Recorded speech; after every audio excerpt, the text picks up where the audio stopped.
أعوذ بالله من الشيطان الرجيم بسم الله الرحمن الرحيم إن بطش ربك لشديد إنه هو يبدئ ويعيد وهو الغفور الودود ذو العرش المجيد فعال لما يريد বিতাড়িত মরদুদ শয়তানের ওয়াসওয়াসা থেকে আল্লাহর কাছে পানাহ চাচ্ছি। পরম করুণাময় মেহেরবান দয়াবান আল্লাহর নামে শুরু করছি। মহান আল্লাহ বলছেন, ইন্না বাতশা রাব্বিকা লাশাদীদ, নিশ্চয়ই তোমার রবের পাকড়াও বড় কঠিন, নিশ্চয়ই তোমার রবের ধরা অত্যন্ত কঠিন।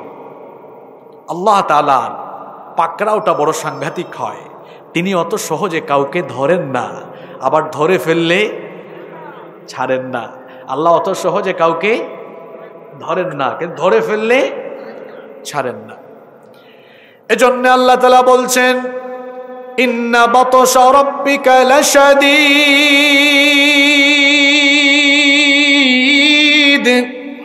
নিশ্চয়ই তোমার রবের পাকড়াও অত্যন্ত কঠিন, তোমার রবের ধরা অত্যন্ত প্রবল।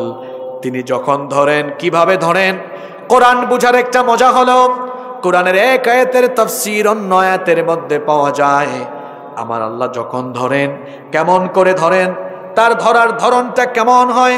কোরআনে কারীমের 44 নম্বর সূরা সূরাতুদ দুখানের 16 নম্বর আয়াতে আল্লাহ তাআলা বলছেন, ইয়াউমা নাবতিশুল বাতশাতাল কুবরা ইন্না মুনতাকিমুন।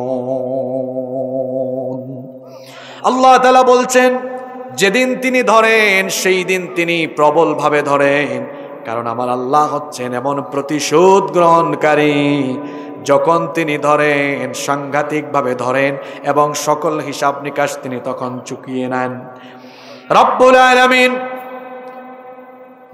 আলামিন কি কারণে লোকদেরকে পাকড়াও করেন? কখন আল্লাহ তাআলা মানুষকে পাকড়াও করেন, কখন আল্লাহ তাআলা মানুষকে ধরেন? মানুষ যখন সীমা লঙ্ঘন আরম্ভ করে, আল্লাহর সাথে নাফরমানি শুরু করে, মানুষ যখন অধ্যত আর অহংকারের বহিঃপ্রকাশ ঘটায়, ফাসাদ ঘটায়, বিপর্যয় ঘটায়, তখন ওই বিপর্যয় সৃষ্টিকারী মানুষের উপরে জুলুমকারী জালিমদেরকে যিনি পাকড়াও করেন, গলার আওয়াজ বড় করে সবাই বলেন তিনি কি? এজন্য রব্বুল আলামিন কোরআনুল কারীমের 89 নম্বর সূরা সূরাতুল ফজরের 11 নম্বর আয়াত থেকে বলছেন, আল্লাযীনা তাগাউ ফিল বিলাদি ফাআকসারু ফীহাল ফাসাদ ফাসাব্বা আলাইহিম রাব্বুকা সাওতা আযাব ইন্না রাব্বাকা লাবিল মিরসাদ। আল্লাহ তাআলা বলছেন, আল্লাহ তাআলা কাদেরকে ধরেন? আল্লাযীনা তাগাউ ফিল বিলাদ, যারা দেশের মধ্যে জনপদের মধ্যে সীমা লঙ্ঘন করে, বেশি পরিমাণ বাড়াবাড়ি করে, অধ্যত করে, অহংকার করে, ফাআকসারু ফীহাল ফাসাদ, এবং যারা ফাসাদ সৃষ্টি করে, সন্ত্রাস সৃষ্টি করে, বিপর্যয় সৃষ্টি করে, এদেরকে যিনি পাকড়াও করেন, এদেরকে যিনি ধরেন, গলার আওয়াজ বড় করে বলেন তিনি কি? তিনি যখন ধরেন তার ধরার ধরনটা কেমন হয়? আল্লাহ বলছেন, ফাসাব্বা আলাইহিম রাব্বুকা সাওতা আযাব, তোমার রবের আযাব, তোমার রবের পাকড়াও তখন অত্যন্ত কঠিন করে হয়। ইন্না রাব্বাকা লাবিল মিরসাদ, নিশ্চয়ই তোমার রব সব দিকে সতর্ক দৃষ্টি রাখেন। জালেম অধ্যুষিত এলাকায়, জুলুম অধ্যুষিত এলাকায় জালেমদেরকে আল্লাহ কখনোই ছাড় দেন না। এজন্য আল্লাহ কোরআনে কারীমের 11 নম্বর সূরা হুদের 102 নম্বর আয়াতের মধ্যে বললেন ওয়াকাযালিকা আখযু রাব্বিকা ইযা আখাযাল কুরা ওয়া হিয়া যালিমা ইন্না আখযাহু আলীমুন শাদীদ। আল্লাহ তাআলা বলছেন আর এভাবে করে জালিম অধ্যুষিত এলাকার, জুলুম অধ্যুষিত এলাকার অত্যাচারীদেরকে আল্লাহ ধরেন প্রবল ভাবে। ইন্না আখযাহু আলীমুন শাদীদ, নিশ্চয়ই তার পাকড়াও, তার আযাব, তার শাস্তির ধরন হয় অত্যন্ত মারাত্মক, অত্যন্ত কঠিন হয়। হাদিস শরীফের মধ্যে এসেছে, এই হাদিসটি বুখারী এবং মুসলিম শরীফে বর্ণিত হয়েছে। হযরতে আবু মুসা আল আশআরী রাদিয়াল্লাহু আনহু হাদিসের বর্ণনাকারী সাহাবী, তিনি বলছেন আল্লাহর রাসূল ইরশাদ করেছেন ইন্নাল্লাহা লা ইউমলি লিয-যালিম, নিশ্চয়ই আল্লাহ জালিমকে ঢিল দেন, জালিমকে সুযোগ দেন, জালিমকে অবকাশ দেন। ফাইদা আখাযাহু লাম ইউফলিতহু, অতঃপর আল্লাহ যখন জালিমকে ধরেন মজবুত করে ধরেন, কারণ আল্লাহ ছাড় দিলেও তিনি কখনো জালিমকে ছেড়ে দেন, আল্লাহ সুযোগ দেন। আল্লাহ তাআলা মানুষকে নেয়ামত দেন, আল্লাহ তাআলা মানুষকে বিভিন্ন নেয়ামত দেন, স্বাস্থ্যের নেয়ামত দেন, আল্লাহ তাআলা মানুষকে ধন সম্পদের নেয়ামত দেন, আল্লাহ মানুষকে ক্ষমতার নেয়ামত দেন। সব নেয়ামতের হিসাব আছে না নাই? আপনাদের পরিচিত সূরা এটা, ঠোঁটের আগায় মুখস্থ এটা, সুম্মা লা তুসআলুন্না ইয়াউমাইযিন আনিন নাঈম। অতঃপর আল্লাহ সব নেয়ামত সম্পর্কে কিয়ামতের দিন তোমাকে জিজ্ঞাসিত করবেন। স্বাস্থ্যের নেয়ামত, এই যে সুস্বাস্থ্য পেলেন, জিজ্ঞেস করা হবে আপনাকে এই স্বাস্থ্যের নেয়ামত সম্পর্কে জিজ্ঞেস করা হবে। ওই যে ইবনে মাসউদ রাদিয়াল্লাহু আনহুর হাদিস, তিনি বলেছেন ইগতানিম খামসান ক্বাবলা খামসিন, 5 জিনিসকে গনিমত মনে করো 5 জিনিস আসার আগে। তার মধ্যে একটা হচ্ছে সিহহাতাকা ক্বাবলা সুকুমিক, অসুস্থ হওয়ার আগে সুস্থ থাকাকালীন সময়ের কদর করো। শরীর ভালো আছে, সুস্থ আছে, হাঁটতে পারে, চলতে পারে, বসতে পারে, দাঁড়াতে পারে, আল্লাহ তাআলাকে এখন সুন্দরভাবে রুকু করা যাবে, আল্লাহর কুদরতি চরণে সাজদা দেওয়া যাবে। রব্বুল আলামিন বলছেন কোরআনে কারীমের 43 নম্বর সূরাতুজ যুখরুফের 6 নম্বর আয়াত থেকে আল্লাহ তাআলা বলছেন ওয়া কাম আরসালনা মিন নাবিয়্যিন ফিল আউয়ালিন ওয়া মা ইয়াতিহিম মিন নাবিয়্যিন ইল্লা কানু বিহি ইয়াস্তাহজিউন। আল্লাহ তাআলা বলছেন পূর্বে আমি বহু নবী পাঠিয়েছি, পূর্ববর্তী যুগে আমি অসংখ্য নবী পাঠিয়েছি। ওয়া মা ইয়াতিহিম মিন নাবিয়্যিন, যেই যুগেই যখনই কোনো নবী এসেছেন, ইল্লা কানু বিহি ইস্তাহজিউন, সেই যুগের স্বৈরাচারীরা, জালেমরা, দিন বিরোধীরা তাদেরকে হাসি ঠাট্টার উপহাসের পাত্র বানিয়েছে। হাসি ঠাট্টা উপহাসের পাত্র বানিয়ে বেশি দিন যায় নাই, এরপরে আমি আল্লাহ তাদেরকে এমন ভাবে ধরেছি ফাআহলাকনা আশাদ্দা মিনহুম বাতাশাও ওয়া মাদা মাসালুল আউয়ালিন। এরপরে আমি আল্লাহ তাদেরকে প্রবলভাবে পাকড়াও করেছি। আর যখন আমি আল্লাহ কাউকে ধরি, দুনিয়ায়ও তাকে শাস্তি দেই, আখিরাতেও তাকে শাস্তি দেই। এজন্য আল্লাহ তাআলা কোরআনে কারীমের 3 নম্বর সূরা আলে ইমরানের 56 নম্বর আয়াতে বলছেন ফাআম্মাল্লাযীনা কাফারু ফাউআযিবুহুম আযাবান শাদীদান ফিদ দুনিয়া ওয়াল আখিরাহ ওয়া মা লাহুম মিন নাসিরিন। আল্লাহ তাআলা বলছেন অতএব যারা আমার সাথে নাফরমানি করে, আমার সাথে যারা বেঈমানি করে, কুফরি করে, আমি তাদেরকে অবশ্যই দুনিয়া এবং আখিরাতে কঠিনভাবে শাস্তি দিব, কঠিনভাবে ধরব। আল্লাহ অতীতেও ধরেছেন, যেমন আল্লাহ আমাদেরকে স্মরণ করায় দিচ্ছেন কোরআনে কারীমের 29 নম্বর সূরাতুল আনকাবুতের 40 নম্বর আয়াতে আল্লাহ বলছেন ফাকুল্লান আখাযনা বিযামবিহি فمنهم من أرسلنا عليه حاصبا ومنهم من أخذته الصيحة ومنهم من خسفنا به الأرض ومنهم من أغرقنا وما كان الله ليظلمهم ولكن كانوا أنفسهم يظلمون আল্লাহ তাআলা বলছেন অতঃপর প্রত্যেককে আমি তাদের পাপের কারণে পাকড়াও করেছি, কাউকে কাউকে আমি আল্লাহ পাথরকুচির ঝড় পাঠিয়ে ধ্বংস করে দিয়েছি, আবার কাউকে কাউকে আল্লাহ তাআলা ভূমিকম্পের গজব দিয়ে এবং বজ্রনিনাদ দিয়ে ধ্বংস করেছেন, কাউকে কাউকে আল্লাহ মাটির তলায় দাবায়া দিয়েছেন, আবার কাউকে কাউকে আল্লাহ ডুবিয়ে মেরেছেন। আল্লাহ বলছেন তারা তাদের নিজেদের উপরে জুলুম করার কারণে এই শাস্তি তাদের উপরে যার তরফ থেকে নেমে এসেছে, জুড়ে বলেন তিনি কে? এজন্য আল্লাহ তাআলা সূরা বুরুজের এই 12 নম্বর আয়াতে বলছেন ইন্না বাতশা রাব্বিকা লাশাদীদ, নিশ্চয়ই তোমার রবের পাকড়াও বড় কঠিন, তোমার রবের ধরা বড় কঠিন। এরপরে আল্লাহ বলছেন সেই রবের কুদরত সম্পর্কে জানো, সেই রবের শক্তিমত্তা সম্পর্কে জানো, তাহলে সেই রবের ভয় তোমার অন্তরে পয়দা হবে। আল্লাহ বলছেন তার পরিচয় হলো ইন্নাহু হুয়া ইউবদিউ ওয়া ইউঈদ, নিশ্চয়ই তিনি সৃষ্টির সূচনা করেন এবং তিনি আবার এর পুনরাবৃত্তি ঘটাবেন, অর্থাৎ তিনি প্রথমবার আমাদেরকে যেভাবে সৃষ্টি করেছেন, আবার আমরা যখন মৃত্যু মুখে পতিত হব, মরার পরে আবার আমাদেরকে পুনরায় যিনি জীবিত করবেন তিনি কে? আসতে বলবেন না, জোরে বলেন তিনি কে? মরার পরে আল্লাহ আমাদেরকে জীবিত করবেন, এ ব্যাপারে কি আপনাদের সন্দেহ আছে? সম্মানিত ভাইয়েরা, বলছিলাম আখিরাতের জবাবদিহিতার অনুভূতির কথা। এই ভয় কারো অন্তরে থাকলে এই ব্যক্তি কোনোদিনও অন্যায় করতে পারে না। আপনারা ওমর রাদিয়াল্লাহু আনহুর নাম শুনেছেন।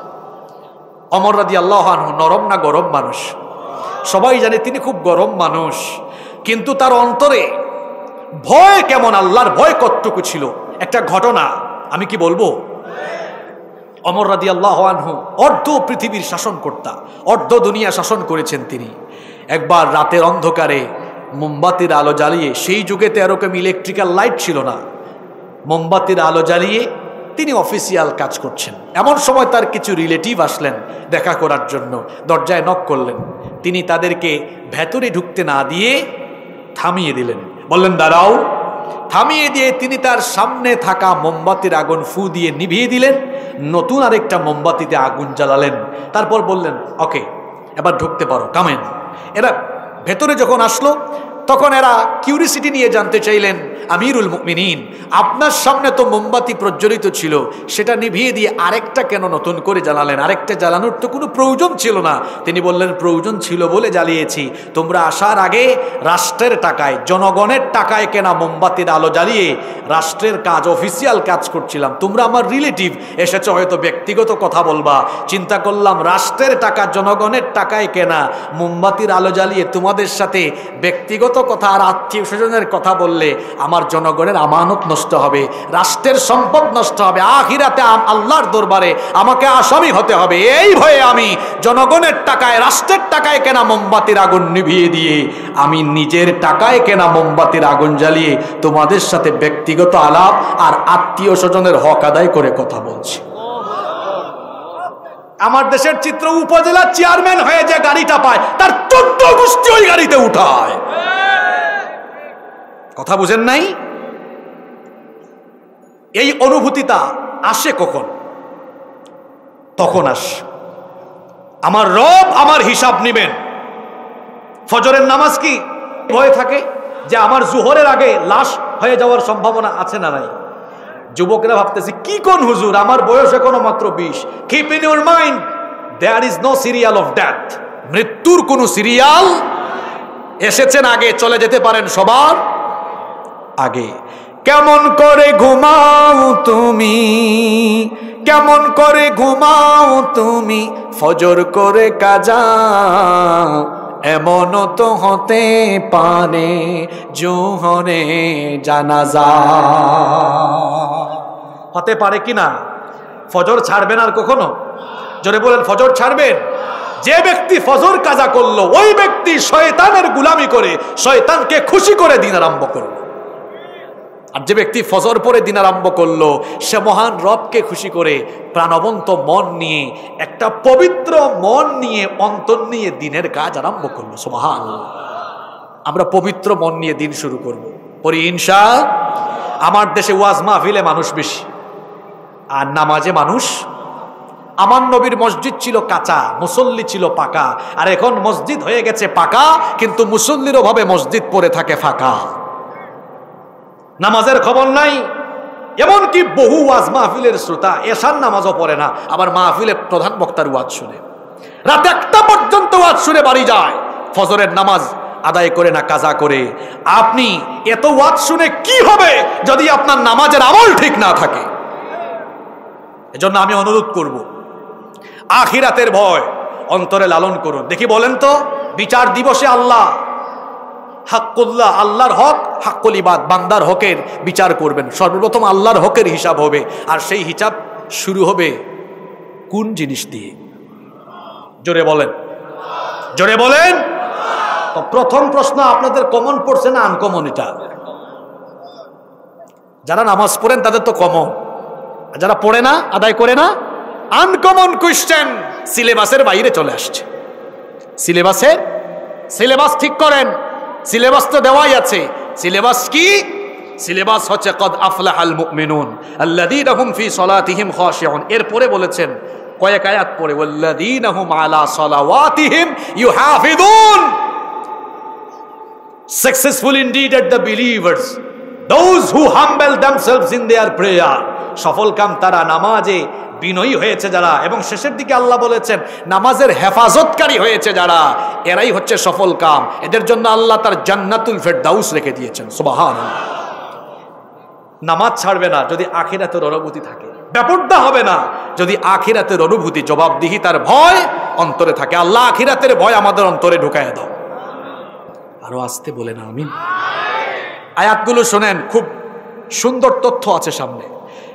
আল্লাহ বলছেন ইন্নাহু হুয়া ইউবদিউ ওয়া ইউঈদ, নিশ্চয়ই তিনি সৃষ্টির সূচনা করেন এবং তিনি আবার এর পুনরাবৃত্তি ঘটান।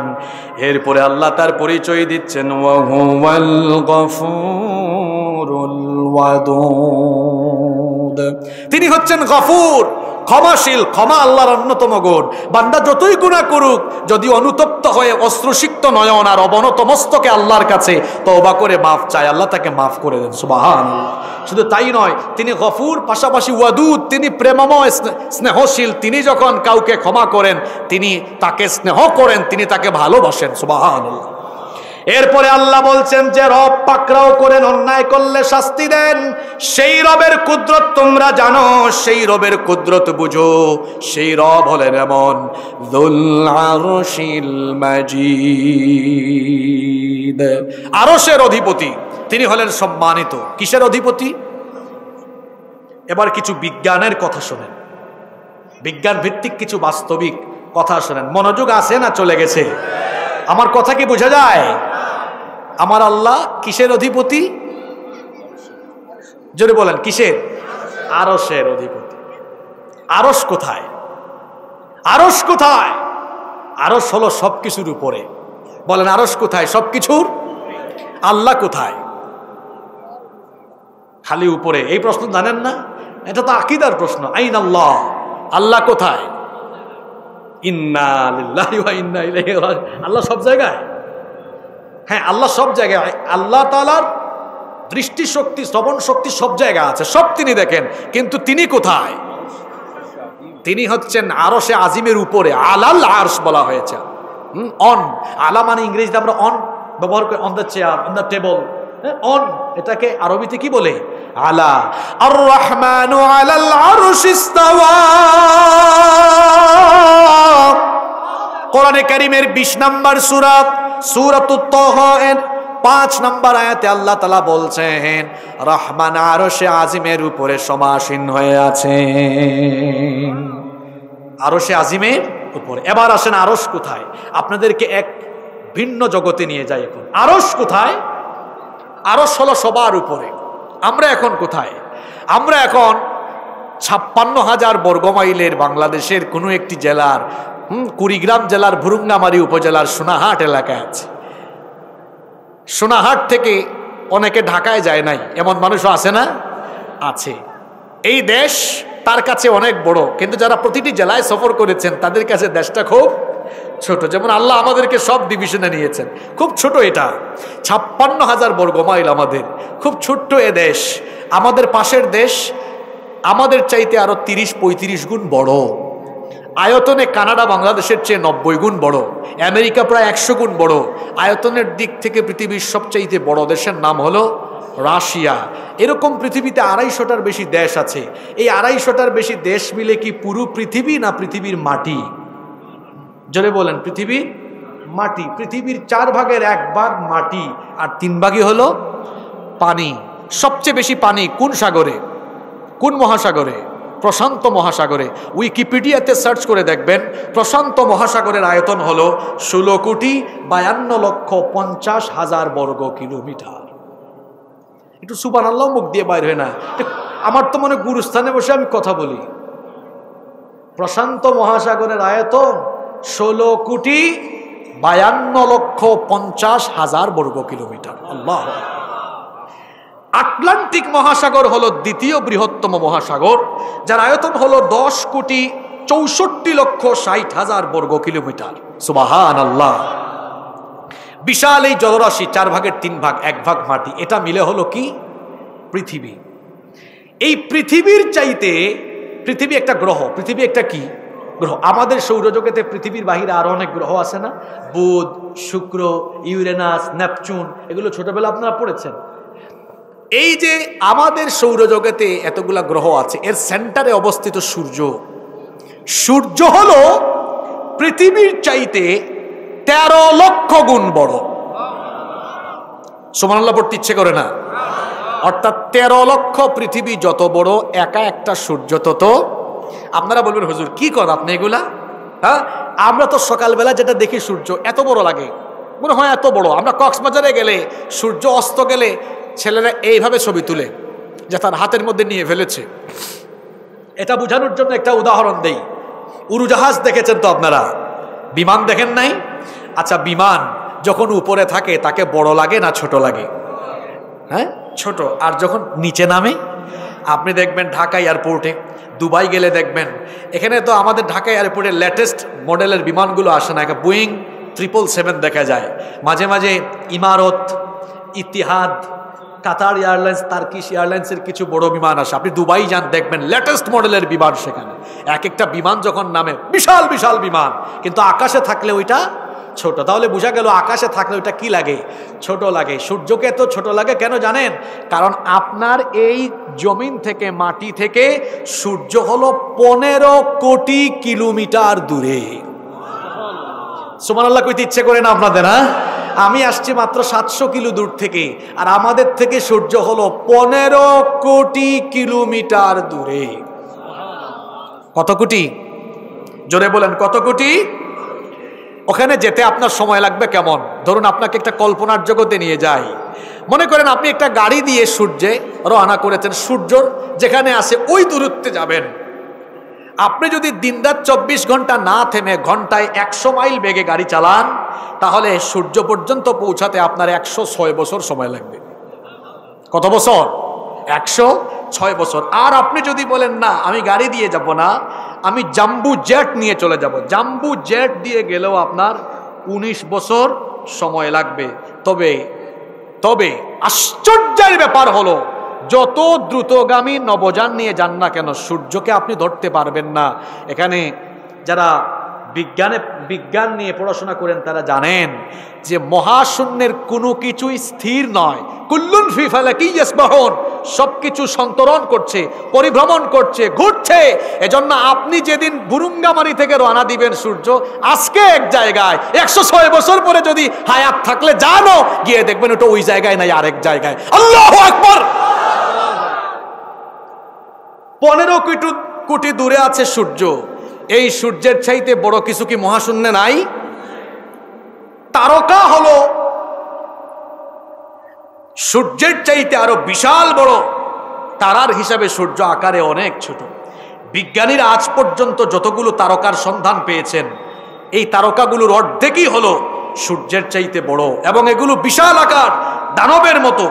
অ্যাস্ট্রোনমি ম্যাগাজিনের তথ্য মতে এখন পর্যন্ত বিজ্ঞানীদের দেখা, তাদের যন্ত্রপাতি দিয়ে যেটা তারা ধরতে পেরেছেন, এখন পর্যন্ত তারা সবচাইতে বড় যে তারকাটি খুঁজে পেয়েছেন সেটার নাম হচ্ছে ইউওয়াই স্কুটি, যেটা আয়তনে 500 কোটি সূর্যের সমান। সূর্য পৃথিবীর চেয়ে 13 লক্ষ গুণ বড়। আর বিজ্ঞানীরা তারা তাদের যন্ত্রপাতি দিয়ে এখনো যতটুকু যেতে পেরেছে আর কি, সবচেয়ে বড় তারকা এখনো তারা পেয়েছে যেটা সূর্যের চাইতে আরো 500 কোটি গুণ বড়। পৃথিবীর সবচাইতে নিকটতম তারা এটা হলো প্রক্সিমা সেন্টারাই। পৃথিবী থেকে এর দূরত্ব হলো 40,55,536 কোটি 80 লক্ষ কিলোমিটার। আমি আবার বলি, 40,55,536 কোটি, 1-2 কোটি না, 40,55,536 কোটি 80 লক্ষ কিলোমিটার। এটা হলো পৃথিবীর সবচেয়ে নিকটের, বলেন সবচেয়ে নিকটের। এটা খুব দূরে না খুব কাছে? দূরত্ব কি খুব দূরে না খুব কাছে?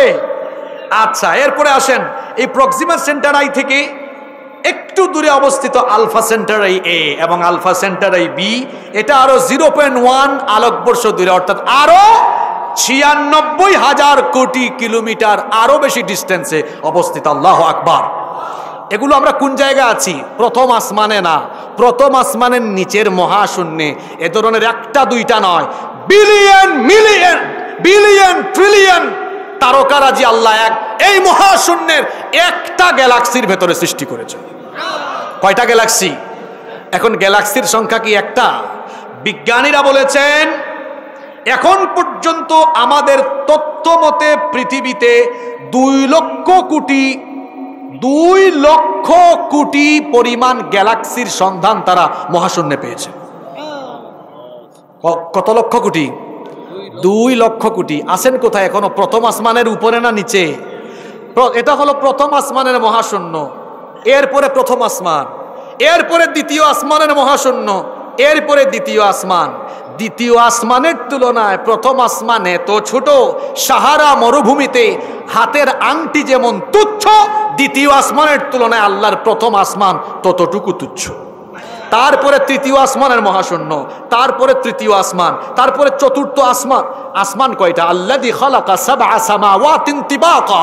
আল্লাহ পবিত্র কোরআনে বলেছেন 7 স্তরে আমি এটাকে সাজিয়েছি। তারপর চতুর্থ আসমান, পঞ্চম আসমানের মহাশূন্য, পঞ্চম আসমান, ষষ্ঠ আসমানের মহাশূন্য, ষষ্ঠ আসমান, সপ্তম আসমানের মহাশূন্য, তারপরে সপ্তম আসমান। সুবহানাল্লাহ। দেখছেন ভুরুঙ্গামারি থেকে কই উঠলাম। 7 আসমানের পরে আছে সিদরাতুল মুনতাহা, লাস্ট বর্ডার। এরপরে আছে লা জামানা ওয়ালা মাকান, যেখানে সময় এবং স্থানের কোনো ভ্যালু নাই। এরপরে হচ্ছে কুরসি। কার কুরসি? জোরে বলেন, কার কুরসি? এই কুরসি কত বড়? আয়াতুল কুরসির মধ্যে আল্লাহ বলেছেন ওয়াসিআ কুরসিয়ুহুস সামাওয়াতি ওয়াল আরদ। 7 আসমান আর জমিনকে এই কুরসি পরিব্যাপ্ত করে আছে। সুবহানাল্লাহ পড়বেন না? আল্লাহর কুরসি এটা আবার কি? হাদিসে এসেছে, ইবনে আব্বাস রাদিয়াল্লাহু আনহু বর্ণনা করেছেন, আল কুরসিয়্যু মাউদিউল কদামাইন। কুরসি হচ্ছে মহান আল্লাহর কুদরতি 2 কদম রাখার জায়গা। সুবহানাল্লাহ পড়েন। আপনারা এতদিন জানতেন কুরসি আল্লাহর চেয়ার, আল্লাহ মনে হয় ওখানে বসেন। না না না, আল কুরসিয়্যু মাউদিউল কদামাইন। কুরসি হচ্ছে মহান আল্লাহর 2 কদম রাখার স্থান। আল্লাহু আকবার। এই কুরসি কত বড়? শোনেন কুরসি কত বড়। আল্লাহর কুরসি হলো মাসসামাওয়াতুস সাবউ ফিল কুরসি ইল্লা কাদারাহিমা সাবআতিন উলকিয়াত ফি তুরস। আল্লাহর নবী বলেছেন ঢালের মধ্যে 7টা দিরহামের অবস্থান যেমন, দিরহাম বুঝেন তো, ঢালের মধ্যে 7টি দিরহামের অবস্থান যেমন কুরসির মধ্যে 7 আসমানের অবস্থানও হলো তেমন। আল্লাহু আকবার। এই গেল কুরসি। কুরসি থেকে আরো 500 বছরের দূরত্বে গেলে এর উপরে আছে পানি, পানির উপরে হলো আল্লাহর আরশ। সুবহানাল্লাহ। এই আরশের কথা বলছিলাম, যুল আরশিল মাজিদ, আল্লাহ আরশের অধিপতি। কানা আরশুহু আলাল মা, এই আরশ পানির উপরে, আরশকে বহন করে আছেন। কিয়ামতের ময়দানে কোরআনে কারীমে এসেছে, আল্লাহ তাআলা বলছেন ওয়ায়াহমিলু আরশা রাব্বিকা ফাওকাহুম ইয়াওমাইযিন সামানিয়া, 8 জন ফেরেশতা আল্লাহর আরশকে বহন করে নিয়ে আসবেন। আল্লাহর নবী বলেছেন আরশ বহনকারী ফেরেশতা এরা কেমন, শোনো। আল্লাহর নবী বলেছেন একজন আরশ বহনকারী ফেরেশতার বর্ণনা দেওয়ার ব্যাপারে আমাকে অনুমতি দেওয়া হয়েছে, আর ওই ফেরেশতার কান থেকে কাঁধ পর্যন্ত এই অংশের দূরত্ব হলো 700 বছর চলার সমান। সুবহানাল্লাহ পড়তে ইচ্ছে করে না আপনাদের? সেই আরশের উপরে আমার আল্লাহ সমাসীন আছেন। তাহলে সেই আল্লাহর কুদরত, সেই আল্লাহর শক্তিমত্তা কম না বেশি? আরো জোরে বলেন, কম না বেশি? সে আল্লাহ বলছেন আমার পাকড়াও, আমার ধরা বড় কঠিন, কারণ আমি আরশের অধিপতি, আমি সম্মানিত, আমার ক্ষমতা হলো এমন ফাআলুল লিমা ইউরিদ, তিনি যা চান তাই করতে পারেন। আমার আল্লাহর যা ইচ্ছা সেটা তিনি সাথে সাথে করতে পারেন।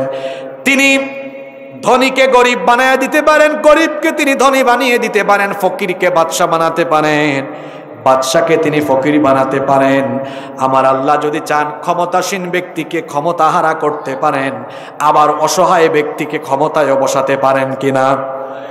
ইউসুফ আলাইহিস সালামকে তার 10 ভাইরা ষড়যন্ত্র করে চক্রান্ত করে অন্ধকার কুয়ার মধ্যে ফেলে দিয়েছিল। তারা ভেবেছিল সাঁতার না জানা ছোট্ট ইউসুফ অন্ধকার এই কুয়ায় হয় মৃত্যুবরণ করবেন, অথবা কেউ তাকে উঠায়া গোলাম হিসাবে গ্রহণ করবেন। কিন্তু তাদের পরিকল্পনার ভিন্নতর কিছু ঘটে গেল। মহান আল্লাহ তার পরিকল্পনা আর কুদরত অনুযায়ী ইউসুফ আলাইহিস সালামকে সেখান থেকে উঠায়া অসহায় ইউসুফ নবীকে মিশরে ঢুকায়া দেওয়ার পরে একটা পর্যায়ে আল্লাহ তাকে মিশরের ক্ষমতার মালিক বানিয়ে দিলেন। তাহলে আমার আল্লাহ যাকে চান তাকে তিনি অসহায়ত্ব থেকে ক্ষমতায় বসাতে পারেন কিনা? আবার আল্লাহ যদি চান কাউকে ক্ষমতা থেকে নামায়া জেলখানার ভেতরেও ঢুকাতে পারেন কি পারেন না? দেখেন না এখন অনেকে জুতার বাড়ি খায়, ডিম খায়, ডিম মারে না পাবলিক? বলেন পারেন কিনা? আল্লাহ এটা পারেন কিনা? এখান থেকে একটা শিক্ষা নেন। এখানে রাজনীতি করেন কেউ থাকলে বুঝেন ভাই, বুঝা শুনে কইরেন। দেখেন অপব্যবহার করলে এই পরিণতি হয়। আর ছাত্র জনতা কিন্তু বাংলাদেশের সজাগ আছে, সামনের দিনে 2 নাম্বারি করার চিন্তা করেন না, নইলে কিন্তু পাবলিক এমন খেচা দিবে, এমন ছেঁচা দিবে আপনি কল্পনাও করতে পারবেন না। আমার আল্লাহর ক্ষমতা ফাআলুল লিমা ইউরিদ, যা চান তাই তিনি করতে পারেন। কি ক্ষমতা তার? রাতকে দিন বানিয়ে দেন, দিনকে তিনি রাত বানিয়ে দেন, সাগরকে নগর বানিয়ে দেন, আবার তিনি নগরকে সাগরও বানিয়ে দিতে পারেন। তিনি যদি চান তাহলে তিনি কারো ক্ষতি করতে পারেন, আবার তিনি কারো ক্ষতি করলে কেউ তার উপকার করতে পারবে। আবার কারো যদি তিনি উপকার করেন, কল্যাণ করেন, কেউ তার অকল্যাণও করতে পারবে। এজন্য রব্বুল আলামিন কোরআনুল কারীমের 48 নম্বর সূরা সূরাতুল ফাতহের 11 নম্বর আয়াতের শেষাংশে বললেন কুল ফামান ইয়ামলিকু লাকুম মিনাল্লাহি শাইআন ইন আরাদা বিকুম দাররান আও আরাদা বিকুম নাফআ বাল কানাল্লাহু বিমা তা'মালুনা খাবীর। আল্লাহ তাআলা বলছেন আপনি বলুন, ও নবী আপনি বলুন, আল্লাহ যদি কারো উপকার করতে চান তাহলে আল্লাহকে মোকাবেলা করে তার ক্ষতি করার তো সাধ্য কারো নাই। আবার আল্লাহ যদি কারো ক্ষতি করতে চান আল্লাহকে মোকাবেলা করে ওই ব্যক্তির কল্যাণ করার কোনো ক্ষমতাও দুনিয়ায় কারো। এরপরে আল্লাহ বলছেন যে আল্লাহর এত ক্ষমতা, সেই সর্বশক্তিমান আল্লাহ, তিনি অতীতেও কি করেছেন শুনেন। হাল আতাকা হাদিসুল জুনুদি ফিরআউনা ওয়া সামুদ। আপনার কাছে কি ফেরাউন এবং সামুদের সৈন্যবাহিনীর খবর গিয়েছে? ফেরাউন এবং সামুদ জাতির সৈন্যবাহিনীকে যিনি ধ্বংস করে দিয়েছেন তিনি কে? আপনাদের মনোযোগ আছে নাকি শেষ করে দিব? আপনাদের এখানে ম্যানেজমেন্ট আমার কাছে কেমন জানি লাগলো, আজকে শ্রোতারাও কেমন জানি লাগলো। কুড়িগ্রামে আমি আজকে নতুন না, গত 5 বছর ধরে আসি, কিন্তু এই প্রথম ব্যতিক্রমী কোনো এলাকা পেলাম। আমি কুড়িগ্রামে যেখানে এসেছি খুব মনোযোগী মানুষ পেয়েছি, এখানে একটু অমনোযোগ অব্যবস্থাপনা লক্ষ্য করেছি। এত টাকা খরচ করে মাহফিলের আয়োজন করা হয়, আপনারাও কষ্ট করে আসেন। কালকে যদি নিজের বিবি বউ বলে কি গো কি জেনে আসছো, কিছু তো কইতে পারবেন না, তখন কিছু মেসেজ নিয়ে যান। এখানে কোরআন হাদিসের বাইরে কোনো কথা হচ্ছে? কিচ্ছা শুনবেন নাকি? কিচ্ছাও জানি আমি খুব ভালো, কিন্তু এটা তো কিচ্ছার কোনো মাহফিল না, এটা নাম দিয়েছেন তো তাফসীরুল কোরআন মাহফিল। কিচ্ছা মাহফিল হলে নাম দিতে হবে কিচ্ছা মাহফিল, শুধু গল্প হবে, হাসি ঠাট্টা হবে। আল্লাহর কোরআন থেকে কথা হচ্ছে, মনোযোগ আছে তো? হাল আতাকা হাদিসুল জুনুদি ফিরআউন ওয়া সামুদ, ফেরাউন এবং সামুদের সৈন্যবাহিনীর খবর কি আপনার কাছে পৌঁছেছে? এখানে 2 জাতির কথা বলা হচ্ছে, একটা হলো ফেরাউন তার জাতির কথা, আর একটা কার কথা? ফেরাউনের সাথে আল্লাহ কি করেছে। কুরআন বুঝার মজা হলো এক আয়াতের তাফসীর অন্য আয়াতে আছে। ফেরাউনের বাহিনীর সাথে আল্লাহ কি করেছেন?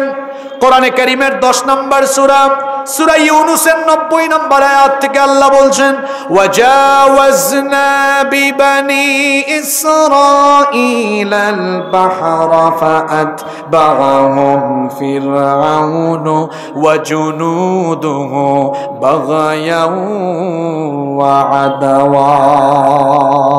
আল্লাহ তাআলা বলছেন, আর বনি ইসরাইলকে আমি সাগর পার করে দিলাম, আর সীমালঙ্ঘন এবং অধ্যতপূর্ণ আচরণ নিয়ে ফেরাউনের বাহিনী তাদের পিছু ধাওয়া করেছিল। আল্লাহ মুসা নবীকে বললেন, তোমার উম্মত নিয়ে মিশর ছেড়ে তুমি চলে যাও। মিশর ছেড়ে তারা যখন হিজরত করছিলেন, এই খবর যখন ফেরাউন আর তার বাহিনীর কানে গেল, তারা রওনা করলো। ওইদিকে মুসা নবী তার উম্মত নিয়ে যেতে যেতে লোহিত সাগরের সামনে চলে গেলেন, আর পেছন দিক থেকে ফেরাউনের বাহিনী এসে তাদেরকে যখন ধরে ফেলার উপক্রম হলো, মুসা নবীর উম্মত তখন বললেন, ওগো আল্লাহর নবী মুসা, কোথায় আমাদেরকে নিয়ে যাচ্ছেন? সামনে সাগর, সামনে গেলেও এখন মরণ, পিছনে ফেরাউনের বাহিনী, পিছনে গেলেও এখন হবে মরণ। মুসা নবী তখন বললেন, কাল্লা, কখনো নয়, ইন্না মাইয়া রাব্বি সায়াহদিন, নিশ্চয়ই আমাদের সাথে যিনি আছেন তিনি কে? সেই রব আমাদেরকে পথ দেখাবেন। আল্লাহ বললেন, মুসা তোমার হাতের লাঠি দিয়ে আঘাত করো। তিনি যখন আঘাত করলেন, সাগরের মাঝখান দিয়ে একটা নয় 12টা রাস্তা তৈরি করে দিলেন কে? মুসা নবী তার উম্মত নিয়ে সাগর পার হয়ে গেলেন। ফেরাউন এসে দেখলো সাগরের মাঝখান দিয়ে রাস্তা, সে তখন তার বাহিনীকে বলল, চলো চলো আমরাও এই রাস্তা দিয়ে পথ অতিক্রম করে মুসা এবং তার অনুসারীদেরকে ধরবো। যেতে যেতে যেতে যেতে তারা যখন ঠিক সাগরের মাঝ বরাবরে পৌঁছালো, পরিণতি কি হলো আল্লাহ পরের অংশে বলছেন, হাত্তা ইদা আদরাকাহুল গরক ক্বালা আমানতু আন্নাহু লা ইলাহা ইল্লাল্লাযী আমানাত বিহি বানু ইসরাঈল ওয়া আনা মিনাল মুসলিমিন। সাগরের মাঝ বরাবরে যখন পৌঁছালো, মাঝখানের রাস্তা এটাকে ভ্যানিশ করে দিলেন কে? জোরে বলেন। পানির অপর নাম আল্লাহ, চাইলে এর অপর নাম মরণ হয়ে কি যেতে পারে না? আল্লাহ তাআলা মাঝখানের রাস্তাকে ধ্বংস করে দিলেন। এখন ফেরাউন আর তার বাহিনীকে সাগরের মাঝখানে পানিতে নাকানি চুবানো খাওয়াচ্ছেন কে? হাত্তা ইদা আদরাকাহুল গরক, যখন সে ডুবে যাচ্ছিল, ক্বালা, সে বলল, আমানতু আন্নাহু লা ইলাহা ইল্লাল্লাযী আমানাত বিহি বানু ইসরাঈল, সেই আল্লাহর উপর ঈমান আনলাম, সেই ইলাহের উপর ঈমান আনলাম যার উপরে বনি ইসরাঈল ঈমান এনেছে। আল্লাহ, আমি ঈমান আনছি, ভালো হয়ে গেছি আমি। আল্লাহ বললেন, আল-আন, এখন তো সময় হয়েছে, ওয়াকাদ আসাইতা ওয়া কুনতা মিনাল মুফসিদিন। তওবা মরণের সময় করলে হয় না, 2 সময়ের আগে তওবা করলে তওবা কবুল হয়। কিয়ামতের সূর্য উদিত হওয়ার আগে তওবা করলে তওবা কবুল হবে, আর মৃত্যুর গড়গড়ানি আরম্ভ হয়ে গেলে আর তওবা কবুল হবে। আমার দেশের ফেরাউনও যখন বুঝছে সব হারায় ফেলবে, তওবা করছিল, কিন্তু বলেছিল ছাত্ররা আসো আমার দরজা খোলা আছে। ছাত্ররা বলেছিল তোমার দরজা খুলে তুমি নিজেই চলে যাও। কথা বুঝেন না আপনারা? ফেরাউনও বলছে আল্লাহ ভালো হয়ে গেছি তো। আল্লাহ বলেন আল আন, এখন ওয়াকাদ আসাইতা ক্বাবলু, ইতিপূর্বে তুই আমার অবাধ্য হয়েছিলে, সব ধরনের সন্ত্রাসী কাজ তুই পরিচালনা করেছিলি। ওয়া কুনতা মিনাল মুফসিদিন, তুই সন্ত্রাসী ছিলে, এখন আর তোরে ছাড় দেওয়া হবে? আল্লাহ বললেন রাখ, তোরে কেমনে ধ্বংস করি দেখ। ফালইয়াউমা নুনাজ্জিকা বিবাদানিকা লিতাকুনা লিমান খালফাকা আয়া, তোর জান আমি কবজ করব ঠিক, কিন্তু তোর দেহখানাকে কিয়ামত পর্যন্ত রেখে দিব, যাতে করে তোর পরবর্তীতে কিয়ামত পর্যন্ত তোর মতো স্বৈরাচারেরা পরিণতি কি হয় তোকে দেখে যেন শিক্ষা নিতে পারে। হাল আতাকা হাদিসুল জুনুদি ফিরআউন ওয়া সামুদ, ফেরাউন এবং সামুদের খবর কি আপনার কাছে পৌঁছেনি? ফেরাউনের বাহিনীকে শেষ করে দিয়েছেন কে? বাকি থাকলো কোন জাতি? সামুদ জাতি। এই সামুদ জাতির কাছে একজন নবী এসেছিলেন, এই নবীর নাম হলো সালেহ আলাইহিস সালাম। এই নবীর নাম কি? সালেহ আলাইহিস সালাম এসে তাদেরকে হেদায়েতের পথ দেখিয়েছিলেন। কোরআনুল কারীমের 41 নম্বর সূরা, সূরা হামিম আস-সাজদা এর 17 নম্বর আয়াতে আল্লাহ বলছেন ওয়া আম্মা সামুদ ফাহাদাইনাহুম ফাস্তাহাব্বুল আমা আলাল হুদা ফাআখাযাতহুম সাইকাতুল আযাবাল হুনি বিমা কানু ইয়াকসিবুন। আল্লাহ বলছেন অতএব সামুদ জাতিকে আমি হেদায়েতের পথ দেখিয়ে দিয়েছিলাম, কিন্তু তারা হেদায়েতের পথে চলার পরিবর্তে অন্ধ পথকে গ্রহণ করে নিল, অর্থাৎ গুমরাহির পথকে তারা গ্রহণ করে নিল। সালেহ আলাইহিস সালাম তাদেরকে দাওয়াত দিলেন, কিন্তু তারা দাওয়াত কবুল করলো না। তারা বিদ্রোহী আচরণ করলো আর বলল সালেহ তুমি যদি নবী হয়ে থাকো তো পাহাড়ের যে কোনো একটা পাথরকে ফাটিয়ে দিয়ে সেখান থেকে তুমি 10 মাসের গর্ভবতী উটনি নিয়ে আসো। শুনতেছেন আপনারা? সালেহ আলাইহিস সালাম আল্লাহর কাছে যখন এটা চাইলেন, পাহাড়ের মধ্যে কম্পন আরম্ভ হয়ে গেল, পাহাড়ের মধ্যে একটা পাথর ফেটে তখন আল্লাহর হুকুমে 10 মাসের গর্ভবতী একটা উটনি বের হয়ে আসলো। আল্লাহু আকবার। সালেহ আলাইহিস সালাম বললেন হাদিহি নাকাতুল্লাহ, এটা হচ্ছে আল্লাহ প্রদত্ত মুআজিজা উটনি, তোমরা এর সাথে কোনো খারাপ আচরণ করো না, স্বাধীনভাবে তাকে বিচরণ করতে দাও, স্বাধীনভাবে জমিনে তাকে চলাফেরা করতে দাও, খারাপ আচরণ করো না, তাকে কষ্ট দিও না। সামুদ জাতির লোকেরা একটা কুয়া থেকে পানি পান করত। আল্লাহ তাআলা তাদেরকে বলে দিলেন পানি বন্টনের নীতিমালা হলো এখন থেকে তোমরা একদিন পানি পান করবে, পরের দিন এই উটনি পানি পান করবে। কারণ এই মুআজিজা উটনি এটা এমন ছিল, এটা যেদিন কুয়ার পানি পান করত সব পানি একাই সে পান করে ফেলতো। আল্লাহু আকবার। কিছুদিন এভাবে চলতে লাগলো। একদিন সামুদ জাতির লোকেরা পানি পান করে, পরের দিন উটনি একাই সব পানি পান করে ফেলে। আবার পরবর্তী দিন যেদিন উটনি পানি পান করে সেই দিন আবার তারা তাদের বিভিন্ন উটনি থেকে দুধ পান করে, আর বাকি দুধ তারা পাত্রের মধ্যে সরবরাহ করে রেখে দেয়। এরকম করে যখন কয়েকদিন চলতে লাগলো তারা পেরেশান হয়ে গেল, দিশেহারা হয়ে গেল। সিদ্ধান্ত নিয়ে তারা ওই উটনিকে হত্যা করলো। উটনিকে হত্যা করেই ক্ষান্ত হলো না, তারা সালেহ আলাইহিস সালামকে হত্যা করার জন্য সামুদ জাতির 9 জন নেতা একটা কমিটিও গঠন করেছিল। একজনকে পাঠিয়েছিল, যেই লোক হত্যা করতে গিয়েছিল মাঝ পথে আল্লাহ তাআলা তার গজব দিয়ে ওই ব্যক্তিকে ধ্বংস করে দিয়েছেন। আল্লাহু আকবার। সালেহ আলাইহিস সালাম তখন তাদেরকে বললেন তোমরা আল্লাহর দেওয়া মুআজিজা এই উটনিকে হত্যা করেছো, আমাকেও হত্যা করতে চাইছো, 3 দিনের ভেতরে তোমাদের উপরে গজব আসবে। জুড়ে বলেন কয়দিন? 3 দিনের আলটিমেটাম দিলেন এবং আলামত বলে দিলেন, লক্ষণ বলে দিলেন। বললেন আগামীকাল বৃহস্পতিবার তোমাদের গায়ের চেহারা হলুদ বর্ণ ধারণ করবে, শুক্রবার জুমার দিনে তোমাদের চেহারা লাল বর্ণ ধারণ করবে, শনিবার তোমাদের চেহারা কৃষ্ণ বর্ণ ধারণ করবে, এরপরে চতুর্থ দিনে তোমাদের উপরে গজব নেমে আসবে। অবাধ্য নাফরমানি জাতি এরপরেও আল্লাহর আযাবের ভয়ে ভীত বিহব্বল হলো না, বিদ্রোহী আচরণ করে বলল সাহস থাকলে এই গজব নিয়ে আসো। নাউযুবিল্লাহি মিন। আল্লাহ তাআলার আদেশে সালেহ আলাইহিস সালাম তার অনুসারীদেরকে নিয়ে এই এলাকা ছেড়ে চলে গেলেন। পরের দিন বৃহস্পতিবার সত্যি সত্যি আলামত দেখা গেল, তাদের সকলের চেহারা হলুদ বর্ণ হয়ে গেল, জুমার দিনে লাল বর্ণ হয়ে গেল, পরের দিন শনিবার কৃষ্ণ বর্ণ হয়ে গেল, চতুর্দিন তাদের উপরে এমন আযাব নেমে আসলো, অবাধ্য এই জাতির উপরে এমন এক ভূমিকম্প আসলো আর বজ্রনিনাদ আসলো। বজ্রনিনাদের মাধ্যমে আর ভূমিকম্পের মাধ্যমে সেই সামুদ জাতির অবাধ্য কাফেরদেরকে ধ্বংস করে দিয়েছেন কে? এই কথাই আল্লাহ বলছেন, হাল আতাকা হাদিসুল জুনুদি ফিরআউনা ওয়া সামুদ। ফেরাউন এবং সামুদের সৈন্যবাহিনীর খবর কি আপনার কাছে পৌঁছায় নাই? তাদেরকে আমি যেভাবে পাকড়াও করেছি, যেভাবে ধ্বংস করে দিয়েছি, আমার সাথে কেউ যদি নাফরমানি করে, আমার সাথে কেউ যদি অবাধ্যতা পোষণ করে, দুনিয়া এবং আখিরাতে এভাবে তাদেরকে পাকড়াও যিনি করবেন তিনি কি? আল্লাহ বলছেন এরপরেও নাফরমানদের স্বভাব হলো বালিল্লাযীনা কাফারু ফি তাকযীবিন ওয়াল্লাহু মিন ওয়ারাইহিম মুহীত।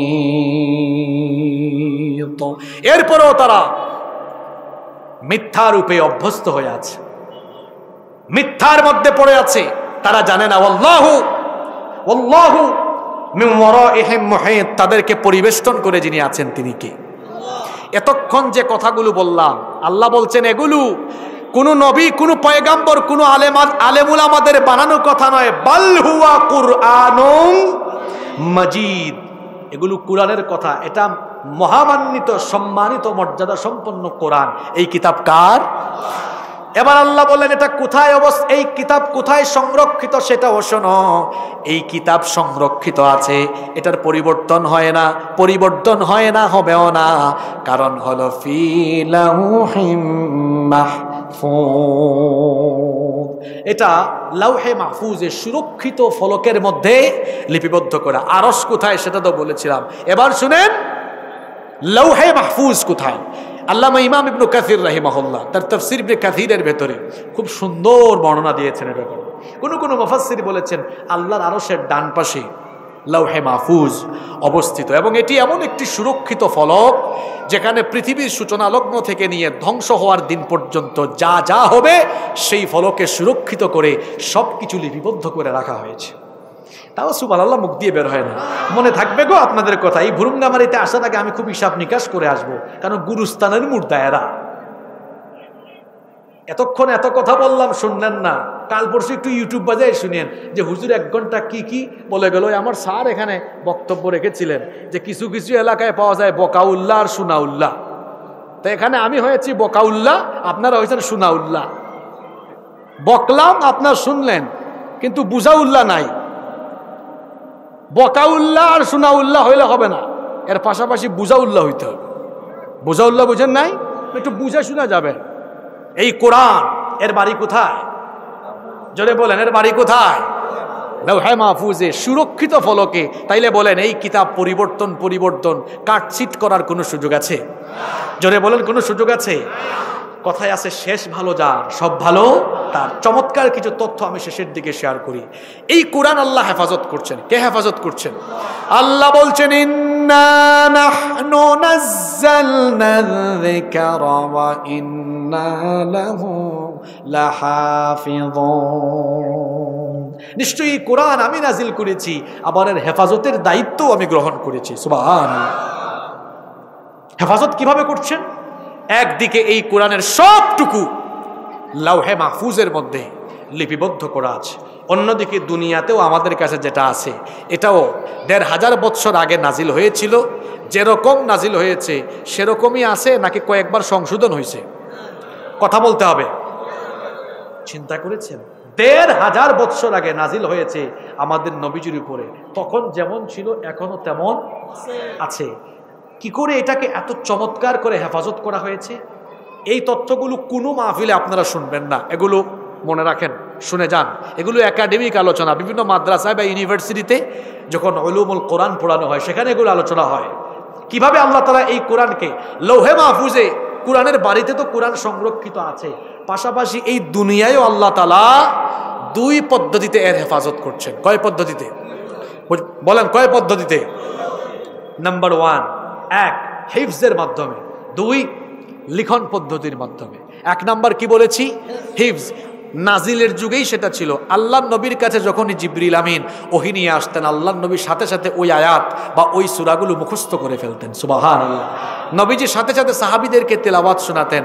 আর ইসলাম গ্রহণের পরে সাহাবীদের মেমোরাইজিং ক্যাপাসিটি আল্লাহ এমনভাবে বাড়িয়ে দিয়েছিলেন, তারাও নবীজির জবান থেকে শোনা মাত্রই তারা নিজেরাও কোরআন মুখস্থ করে ফেলতেন। সুবহানাল্লাহ। এজন্য রাসূলের যুগে অসংখ্য হাফিজে কোরআন সাহাবী ছিলেন। তাহলে কোরআন দুনিয়াতে সংরক্ষণ হচ্ছে এক হিফজের মাধ্যমে। কোরআন নাজিলের যুগে হাফেজ ছিল, এখন এই যুগে তো নাই আর। The number of the people who have memorized the holy book Quran is countless. পৃথিবীতে এই কোরআন মুখস্থকারীর সংখ্যা এত কাউন্টলেস, গণনা করে আপনি শেষ করতে পারবেন না। পৃথিবীতে কোরআন ছাড়া অন্য কোনো বইয়ের এত মুখস্থকারী আর নাই। তাওরাতের নাই, জবুরের নাই, ইনজিলের নাই, কিন্তু কোরআনের এত হাফেজ। এই ইউনিয়নের নাম কি? সোনাহাট। এই সোনাহাট ইউনিয়নে হাফেজ আর হাফেজ আছে না নাই? বুরুঙ্গামারিতে শত শত আছে, কুড়িগ্রামে হাজার হাজার আছে, উত্তরবঙ্গে হাজার হাজার আছে, গোটা পৃথিবীতে কোটি কোটি হাফেজে কোরআন আছে। আল্লাহু আকবার। হিফজের মাধ্যমে কোরআন সংরক্ষণ। 2 কি পদ্ধতি? যদি বলেন ভার্সন একটু চেঞ্জ হয়েছে এই যুগে, প্রিন্টেড ভার্সন। রাসূলের যুগে কোরআন কিভাবে লিখে রাখা হতো? আল্লাহ রসুলের যুগে কিছু সাহাবী ছিলেন কাতিবে ওয়াহি, ওহী লিখক সাহাবী। তারা কি করতেন? আল্লাহ রসুলের কাছে ওহী নাজিল হয়ে তেলাওয়াত শুনলেই তারা বিক্ষিপ্তভাবে, তখন কিন্তু সেই জামানায় কাগজ বের হয়ে নাই, তারা তখন পাথর খোদাই করে লিখতেন। তারা তখন কাঠের ফলকে লিখতেন, পাথরে লিখতেন, উটের চেপটা চামড়ায় লিখতেন, গাছের বাকলে বিক্ষিপ্তভাবে কোরআন লিখে রাখতেন। এবং কোরআন সংকলনের মোট 3টা যুগ আছে। কয়টা যুগ? জোরে বলেন, কয়টা যুগ? এই যে আমার হাতে কোরআন এখন দেখছেন, এই যে এই পর্যন্ত কোরআন এসেছে, সংকলন হয়েছে কয়টা পর্যায়ে? 3। 1 নাম্বার, রাসূলের যুগে কোরআন সংকলন হয়েছে পূর্ণাঙ্গ আকারে। কোরআন তখন গ্রন্থাকারে লিপিবদ্ধ করা হয়নি, তখন বিক্ষিপ্ত আকারে কোরআন লেখা ছিল। কোথায় কোথায়? কোথাও ছিল পাথরে, বাকলে, চামড়ায়, তক্তার উপরে বিক্ষিপ্তভাবে। ফর এক্সাম্পল, মাসালান মনে করেন ওনার কাছে 2 পারা, ওনার কাছে 3 সূরা, ওনার কাছে 5 সূরা, আমার কাছে 10 সূরা, ওনার কাছে 8 সূরা, ওনার কাছে 12 সূরা, ওনার কাছে 5 পারা। একজনের কাছে ছিল না, বিক্ষিপ্তভাবে বিভিন্ন জায়গায় ছিল। আপনারা বলবেন হুজুর তাইলে এগুলো মিলাইছেন কেমনে? আল্লাহর রসুল জীবদ্দশাই সাহাবীদেরকে বলে দিয়েছেন, আর নবীজিকে বলেছেন জিবরিলকে বলেছেন কে? কোন সূরার পরে কোন সূরা, কোন সূরার পরে কোন সূরা বিন্যাস হয়েছে রাসূলের যুগেই, কিন্তু পূর্ণাঙ্গ গ্রন্থ আকারে তখন কোরআন লিপিবদ্ধ করা হয় নাই। যারা হাফিজ হয়েছিলেন তারতিব মেনটেন করে হাফিজ হয়েছেন, অর্থাৎ সিরিয়াল বাই সিরিয়াল তারা সূরাগুলো মুখস্থ করে রেখেছিলেন। রাসূলের যুগে কি এই রকম এক গ্রন্থে কোরআন ছিল? সবাই বলেন ছিল। এই গেল কোরআন সংকলনের প্রথম যুগ।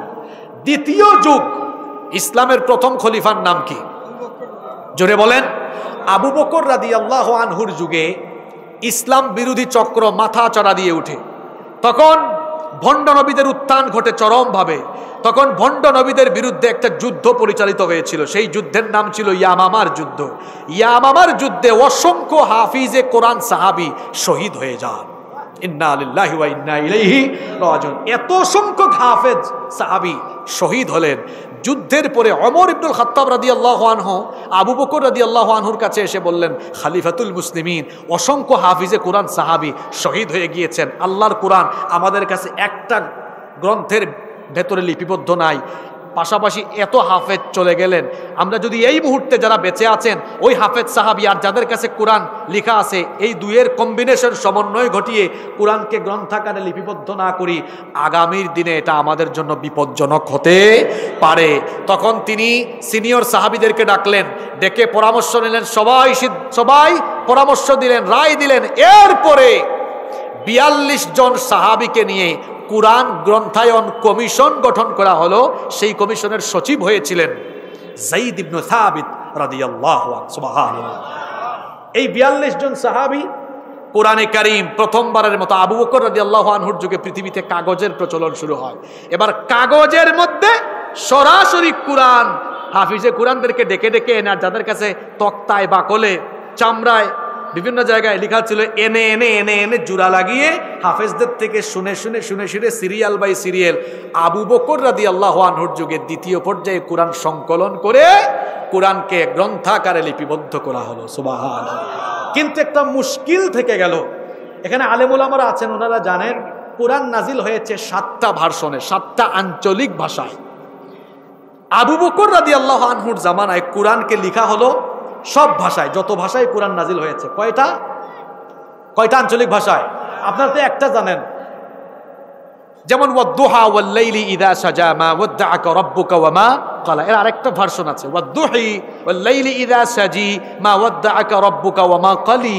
আপনারা পড়েন আলহামদুলিল্লাহি রাব্বিল আলামিন আর রহমানির রহিম মালিকি ইয়াউমিদ্দিন। আরেক ভার্সনে আছে মালাকা ইয়াউমিদ্দিন। এক জায়গায় আছে ইয়াতাফাক্কারুন, অন্য কিরাতে তাতাফাক্কারুন। তো আবু বকর রাদিয়াল্লাহু আনহুর জামানায় সাত কারির যে রিওয়ায়াত, সকল রিওয়ায়াতে লেখা হলো। তৃতীয় পর্যায়ে উসমান বিন আফফান রাদিয়াল্লাহু আনহুর জামানায়, ইসলাম এখন শুধু আরবে নাই, রোম পারস্যের সীমানায় ইসলামের পতাকা উঠছে। সুবহানাল্লাহ পড়তে ইচ্ছে করে না? এখন যেই দেশে ইসলাম আছে সেই দেশে কোরআন আছে না নাই? এখন উসমান রাদিয়াল্লাহু আনহুর জামানায় ওই কোরআন সব সাম্রাজ্যে গিয়েছে। এটা কয় আঞ্চলিক ভাষায়? এখন সাহাবীরা এক একজন এক এক কেরাতে শিখছেন, এক একজন এক এক জায়গায় গিয়েছেন, যে যেটা শিখেছেন ওইটা শিখিয়েছেন। এখন একটা গন্ডগোল লাগলো। আল্লাহ রসুলের সাহাবী হুযাইফা ইবনুল ইয়ামান, তিনি আজারবাইজান আর আর্মেনিয়া সফরে গেলেন। আজারবাইজান এবং আর্মেনিয়া সফরে গিয়ে দেখলেন ইরাক আর সিরিয়ার মানুষ এক একজন এক এক কেরাতে কোরআন পড়ে, আর একজন আরেকজনের সাথে ভেজাল করে, এই তুই ওয়াদ্দুহা কেন পড়লি? আমি তো ওয়াদ্দুহি পড়ি। একজন পড়ে মালিকি, একজন পড়ে মালাকা, একজন কই ইয়াতাফাক্কারুন, আরেকজন কয়। এটা তিনি নিজের চোখে দেখলে দ্রুত মদিনায় আসলেন। মদিনায় এসে ওসমান রাদিয়াল্লাহু আনহুকে বললেন, খালিফাতুল মুসলিমিন, ভেজাল তো লেগে গেছে, এক এক কেরাতে সবাই কোরআন পড়ে, কয়েকদিন পরে আরো গন্ডগোল লাগবে। 7 কেরাত থেকে এক কেরাতে কোরআনকে লিপিবদ্ধ করা হোক সারা দুনিয়ার মুসলমানদের জন্য। আবার ওই কাতিবে ওহীদেরকে ডেকে তখন সারা দুনিয়ার ইসলামী সাম্রাজ্যের জন্য একই পঠন রীতির কোরআন উসমান রাদিয়াল্লাহু আনহুর যুগে লিপিবদ্ধ করা হলো। এটাই হলো সেই মুসহাফে উসমানী। সুবহানাল্লাহ। এইভাবে করে কোরআন আমরা পেলাম। পরবর্তীতে হাজ্জাজ বিন ইউসুফ তিনি কোরআনে হরকত সংযোজন করলেন, এটা কোরআন পাঠ করার সুবিধার্থে। বলছিলাম কোরআনের বাড়ি লৌহে মাহফুজে। কোরআন তো আল্লাহ লৌহে মাহফুজে সংরক্ষণ করে রেখেছিনি, পাশাপাশি আমার আল্লাহ দুনিয়ায়ও 2 পদ্ধতিতে কোরআনকে হেফাজত করছেন। এক হলো হিফজ, আরেক হলো লিখন পদ্ধতি। এখন তো আর লেখালেখি নাই, এত আপডেট জামানা, একদম প্রিন্টেড কোরআন। সুবহানাল্লাহ। এখন আপনারা বলেন, যদি সারা দুনিয়ার ইসলাম বিরোধী কোরআন বিরোধীরা কোরআনের সব প্রিন্টেড কপিকে এক জায়গায় করে আগুন লাগায়া জ্বালায়া দেয়, পৃথিবী থেকে কোরআনকে ধ্বংস করে দেওয়া যাবে? কেন যাবে না? আমার হাফেজদের সিনার ভেতরে এই কোরআনকে হেফাজত করে রেখেছেন কে? ওই হিন্দু লোকটা তো চমৎকারই বলেছে, যদি আগুন লেগে ধ্বংস হয়ে যায়, যদি আগুন লেগে যায় পুড়ে যায় পৃথিবীর সব বইয়ের দোকান, বিশ্ব থেকে হারাবে না, বিশ্ব থেকে হারাবে না পবিত্র কোরআন। করবে কেমন করে কোরআন ধ্বংস আগুনের তেজ, করবে কেমন করে কোরআন ধ্বংস আগুনের তেজ, আছে বিশ্ব ভরা অগণিত কোরআনে হাফেজ। তারা ছাপায়ে আসমানি গ্রন্থ, তারা ছাপায়ে আসমানি গ্রন্থ, বাঁচাবে কোরআনের মান, বিশ্ব থেকে হারাবে না, বিশ্ব থেকে হারাবে না পবিত্র কোরআন। কোরআন হারাবে না। কোরআন বিরোধীরা কালের বিবর্তনে হারিয়ে যাবে, ধ্বংস হয়ে যাবে, কিন্তু আল্লাহর কোরআন থাকবে, কোরআনওয়ালারাও থাকবে। শেষ ভালো যার, সব ভালো তার। তাইলে আমাকে বলেন দেখি, এই কোরআন যেরকম নাজিল হয়েছিল সেরকম আছে না নাই? এটা কিসের কিতাব? ঝাড়ফুঁক আর তাবিজের কিতাব? জোরে বলেন। তাহলে এটা কি? এটা হলো মানব জীবন পরিচালনার চূড়ান্ত গাইডলাইন। আপনার ব্যক্তি জীবন 3.5 হাত বডি কিভাবে চলবে, পরিবার কিভাবে চলবে, সমাজ এবং রাষ্ট্র কিভাবে চলবে, সবকিছু এই কোরআনে আছে না নাই? জোরে বলেন আছে না নাই? এটা কেমন আইনের কিতাব! যখন থেকে নাজিল হয়েছে তখন থেকে এখন পর্যন্ত অবিকৃত, অপরিবর্তনীয়। তাহলে মানুষের ভাগ্য পরিবর্তনের জন্য, মানুষের সুখ শান্তির জন্য আল্লাহ একটা আইনের কিতাব দিয়েছেন। সেই আইনের কিতাবের নাম কি? জোরে বলেন। এটা কি পরিবর্তনীয় না অপরিবর্তনীয়? আপনাদের দেশে যেটা আছে, প্রত্যেকটা দেশ পরিচালনার সংবিধান আছে, এটা পরিবর্তনীয় না অপরিবর্তনীয়? শেষ কথাগুলো বলেন, জবাব দিয়েন, পরিবর্তনীয় না অপরিবর্তনীয়? ইউনূস সাহেব হাত দিয়েছেন সংস্কার করবেন, এর আগে আওয়ামী লীগ সংস্কার করেছে, এর আগে বিএনপি করেছে, এর আগে জাতীয় পার্টি করেছে, এরকম 72 থেকে শুরু করে 24 পর্যন্ত চলতেছে। আরও যে কতবার চলবে আল্লাহ জানে আর তারা জানে। আর সংশোধনের সময় কিভাবে সংশোধন করা হয়, যারা সংশোধন করে তারা তাদের নিজের স্বার্থ ঠিক রেখে সংশোধন করে। তাহলে বলেন, যেটা বারবার চেঞ্জ হয় আর নিজের স্বার্থের দিক খেয়াল রেখে পরিবর্তন হয়, এটা দিয়ে কি জনগণের ভাগ্যের পরিবর্তন হওয়ার সম্ভাবনা আছে? বুঝে যান। মনে করেন এই ভুরুঙ্গামারি পরিচালনার দায়িত্ব উনাকে দেওয়া হলো, বলা হলো আপনি চালান। উনি নিজের একটা আইন বানালেন যে ভুরুঙ্গামারিতে চুরি করলে এই শাস্তি, ডাকাতি করলে এই শাস্তি, জিনা করলে এটা আইন বানালেন। উনি তো আর চিরকাল থাকবেন না।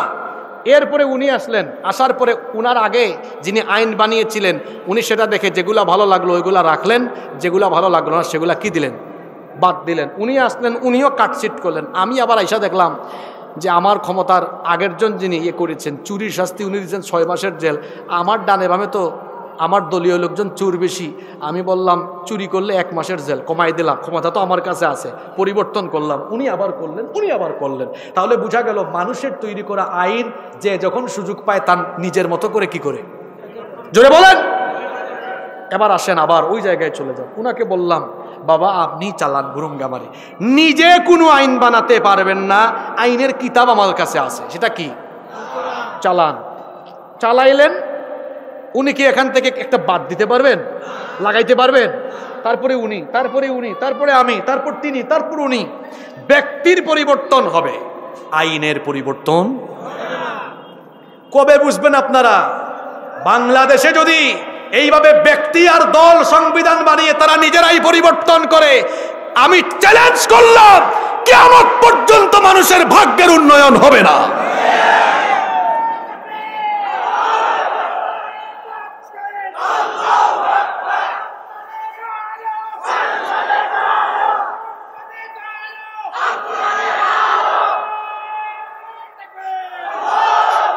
জন্য মানুষের ভাগ্যের পরিবর্তন ঘটাতে হলে, ন্যায় ইনসাফ কায়েম করতে হলে এই কোরআনকে ওয়াজ মাহফিলের প্যান্ডেলের টেবিলের উপরে, মসজিদের সুন্দর তাকে আর মাদ্রাসায় এই কোরআনকে শুধু রেখে দিলে চলবে না। ওয়াজের মঞ্চে, মসজিদ মাদ্রাসায় রাখার পাশাপাশি এই কোরআনের আইনের বাস্তবায়ন দেশের সর্বত্র যখন ঘটানো যাবে তখনই এই জাতির ভাগ্যের পরিবর্তন আসবে। ভালো করে শোনেন, এই কোরআন, আল্লাহর বিধান, আল্লাহর আইন, আল্লাহর দ্বীন ইসলাম প্যাসেঞ্জারের সিটে থাকার জন্য আসে নাই, এসেছে ড্রাইভিং সিটে থাকার জন্য। কোরআন এসেছে পরিচালনার জন্য, পরিচালিত হওয়ার জন্য আসেনি। আল্লাহ কোরআনে বলেছেন, তোমরা বীরের জাতি, শ্রেষ্ঠ জাতি। কুনতুম খায়রা উম্মাহ, কুনতুম খায়রা উম্মাতিন উখরিজাত লিন-নাসি তা'মুরুনা বিল মা'রুফি ওয়া তানহাউনা আনিল মুনকার। তোমরাই সর্বোত্তম জাতি, তোমাদেরকে মানবতার কল্যাণে বের করা হয়েছে। তোমাদের কাজ কি? তা'মুরুনা বিল মা'রুফ, সৎ কাজের আদেশ দিবে। আলেমরা বসে আছেন, আমরের সিগা এখানে, আদেশ সূচক। বলেন, সৎ কাজের আদেশের কথা বলা হলো না অনুরোধের কথা বলা হলো? পিছনের মানুষের কি হয়েছে? কথা বাইরে না, মুখ দিয়ে কি চাবাইতেছেন আপনারা? সৎ কাজের কি দেওয়ার কথা বলা হয়েছে? আদেশ। আপনারা পারবেন আদেশ করতে? জি ইনশাআল্লাহ পারবেন না। আপনি পারলে আদেশ করেন তো দেখি। আপনি যে বললেন পারবেন, এই যে বানরাবি শিক্ষা, বাংলাদেশের শিক্ষা ব্যবস্থা শেষ, আপনি এখান থেকে আদেশ করেন দেখি। পাল্টায় দেন, পারবেন? এই আদেশ করতে পারবেন না। আপনি কি করতে পারবেন? সর্বোচ্চ অনুরোধ করতে পারবেন। কি করতে পারবেন? তাহলে বাংলাদেশে এখন সৎ কাজের আদেশ চলে না অনুরোধ চলে? বুঝছেন এবার আপনি কোন জায়গায় আছেন? আপনার অবস্থান আমি বুঝাচ্ছি। আমাদের দেশে ইসলাম দিন, আল্লাহর কোরআনের বিধান, এটা মানানোর জন্য আদেশ করা যায় না। কি করতে হয়? হ্যাঁ, কথা বলছেন না কেন? অনুরোধ করতে হয়। এখন আপনারা বলেন, আল্লাহ কোরআনে বলেছেন ইসলামের বিধানগুলো, মুসলমানরা কি সৎ কাজের অনুরোধ জানাবে না আদেশ করবে? তাহলে আদেশ করতে পারে না কেন? কারণ কোরআনকে, ইসলামকে আদেশের মাকামে তারা নিয়ে যেতে পারে নাই। তারা কোরআনকে রেখেছে, ইসলামকে রেখেছে মসজিদ পর্যন্ত। এই জায়গা পার্লামেন্ট, সেক্রেটারিয়েট আর বঙ্গভবন যেই দিন কোরআনের দখলে আসবে এবং সেখানে যখন কোরআনওয়ালা লোকেরা ঢুকবে, অনুরোধ করে নয়, আদেশ করে করে সমস্ত অন্যায়কে বন্ধ করে দিয়ে সৎ কাজগুলো বাংলাদেশে জারি করে দেওয়া হবে। তাহলে কি বুঝলেন? অনুরোধ করে যা হয় না, আদেশ দিয়ে তা হয়। ওয়াজ করে যা হয় না, পাওয়ার দিয়ে তা। বাংলাদেশে 68,000 গ্রাম আছে গো। এই 68,000 গ্রামে আমরা 68,000 হুজুর যদি বলি আজকে থেকে বাংলাদেশে সুদ বন্ধ করেন, ঘুষ বন্ধ করেন, সবাই নামাজি হয়ে যান, আমাদের 1-2 ঘন্টার ওয়াজ শুনে কিছু মানুষ নামাজি হবে, সামষ্টিক পরিবর্তন আসবে? অনুরোধ করে গেলাম। আদেশের জায়গা থেকে যদি পার্লামেন্ট থেকে, সেক্রেটারিয়েট, বঙ্গভবন থেকে অথবা সচিবালয় থেকে কিংবা রাষ্ট্রপতির আদেশ ক্রমে কোনো গ্যাজেট পাস হয়, এই দেশে নামাজ চাললে বেত লাগানো হবে, ওয়াজ লাগবে না, বেতের ভয়ে মসজিদ ভরে যাবে। কি বুঝলেন আপনি? ওয়াজ দিয়ে যেটা হয় না। আল্লাহর রসুলের ইসলাম ছিল কি আর আপনারা বানাইলেন কি? আল্লাহর রসুল এই কোরআন মসজিদে যেমন রেখেছেন, ঝাড় ফুকেও কোরআন রেখেছেন, ঠিক তেমনি ভাবে মদিনার আদালত পরিচালনায় এবং মদিনার রাষ্ট্র পরিচালনায় আল্লাহর কোরআনের আইনের বাস্তবায়ন ঘটিয়েছেন। আর আপনারা আর তাবিজ, এতটুকুতেই শেষ। ও মা গো, কি মডারেট মুসলমান! এটাকে শুধু ওয়াজ মাহফিল, মসজিদ, মাদ্রাসায় সীমাবদ্ধ রাখলে হবে না। আমাদেরকে সিদ্ধান্ত নিতে হবে আল্লাহর জমিনে আল্লাহর দ্বীন বাস্তবায়নের জন্য, কোরআনের আইনের বাস্তবায়ন ঘটানোর জন্য বাংলাদেশের যেখান থেকে আদেশ হয়, আদেশের মাকাম পর্যন্ত আল্লাহর কোরআনকে নিয়ে যেতে হবে। কারা কারা রাজি আছেন? দুহাত তুলে আল্লাহকে দেখান।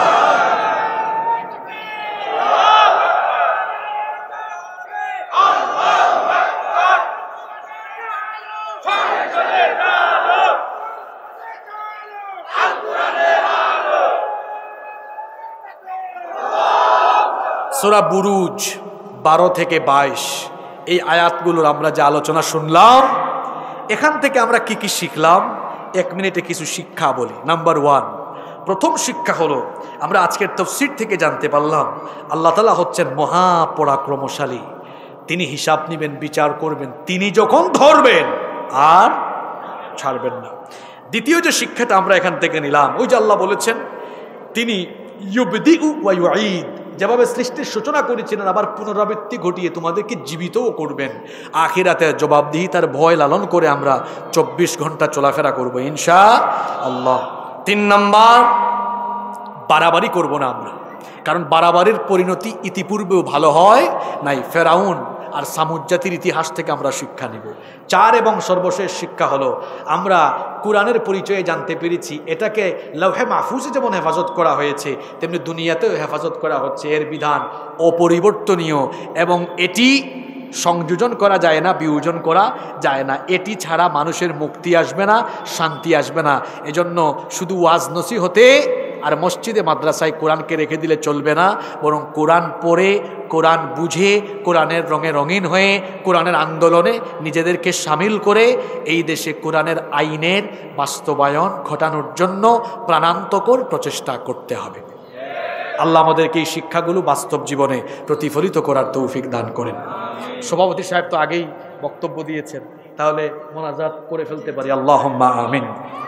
ربنا ظلمنا أنفسنا وإن لم تغفر لنا وترحمنا لنكونن من الخاسرين ربنا لا تزغ قلوبنا بعد إذ هديتنا وهب لنا من لدنك رحمة إنك أنت الوهاب ربنا إنك جامع الناس ليوم لا ريب فيه إن الله لا يخلف الميعاد رب العالمين সোনাহাট কলেজ মোড় ব্যবসায়ীদের উদ্যোগে আয়োজিত আজকের এই তাফসীরুল কোরআন মাহফিলে গভীর রজনী পর্যন্ত কোরআন সুন্নাহর আলোচনা করে এবং শ্রবণ করে হাজার হাজার মুসলমান নরনারী নিয়ে ভিক্ষুকের মতো গোলামের মতো মাথা নত করে জীবনের সমস্ত গুনাহগুলোকে সামনে নিয়ে লজ্জিত হয়ে তোমার কাছে ভিক্ষুকের হাত তুলেছি গো আল্লাহ। আল্লাহ আমাদের গুনার দিকে যদি তাকাও আমাদেরকে ক্ষমা করতে তোমার ইচ্ছে হবে না। আমরা জানি আমাদের গুনাহের পরিমাণ অনেক বেশি, কিন্তু আমরা তো এটাও জানি আমাদের গুনাহের চাইতে তোমার দয়ার পরিমাণ আরো কোটি কোটি গুণে বেশি। আল্লাহ আমাদের গুনাহের দিকে নজর না দিয়ে তোমার রহমতের দিকে দৃষ্টিপাত করে তোমার গাফফার নামের খাতিরে আমাদের জীবনের ছোট বড় জানা অজানা যত গুনাহ আছে দয়া করে সব গুনাহগুলো তুমি মাফ করে দাও রব্বুল আলামিন। আমাদের স্ত্রী সন্তান পরিবারের সবাইকে তুমি মাফ করে দাও, আমাদের পিতা মাতাকে মাফ করে দাও। আল্লাহুম্মা গফিরলি ওয়া লিওয়ালিদাইয়া ওয়া কুর রাব্বিরহামহুমা কামা রাব্বায়ানি صغيرا رب ارحمهما كما ربياني صغيرا رب العالمين ওগো আমাদের মালিক, ওগো আমাদের রব, আমাদের আত্মীয় স্বজন যারা কবরে চলে গিয়েছেন তাদেরকে মাফ করে দাও। এই এলাকায় গোরস্থানে কবরস্থানের যত মুর্দেগান শায়িত রয়েছেন সবার কবরগুলোকে জান্নাতের বাগান বানিয়ে দাও রব্বুল আলামিন। আমাদের মধ্যে যারা অসুস্থ আছেন তাদেরকে শিফা দান করে দাও রব্বুল আলামিন। আজকের মাহফিলকে কবুল আর মঞ্জুর করে নাও। এই মাহফিলে যারা দান সদকা করেছেন সবার দান সদকা কবুল করে নাও। ব্যবসায়ী ভাইয়েরা অনেক কষ্ট করে মাহফিলের আয়োজন করেছেন, আল্লাহ আমার ব্যবসায়ী ভাইদের জীবনের গুনাহগুলো মাফ করে দাও, তাদের ব্যবসা বাণিজ্যে বরকত দাও, তাদের প্রত্যেককে তুমি সৎ এবং আমানতদার ব্যবসায়ী হওয়ার তৌফিক দান করে দাও রব্বুল আলামিন। ওগো আমাদের মালিক, আমাদের দেশকে সকল দেশি বিদেশি ষড়যন্ত্র চক্রান্ত থেকে তুমি হেফাজত করো।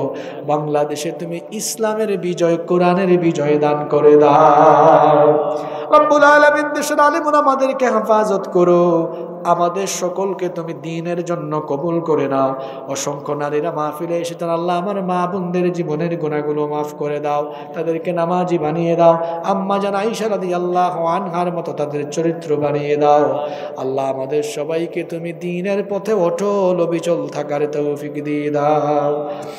بفضل سبحان ربك رب العزة عما يصفون وسلام على المرسلين والحمد لله رب العالمين. وجاء الآخر كلامنا عند الموت لا إله إلا الله محمد رسول الله صلى الله عليه وسلم.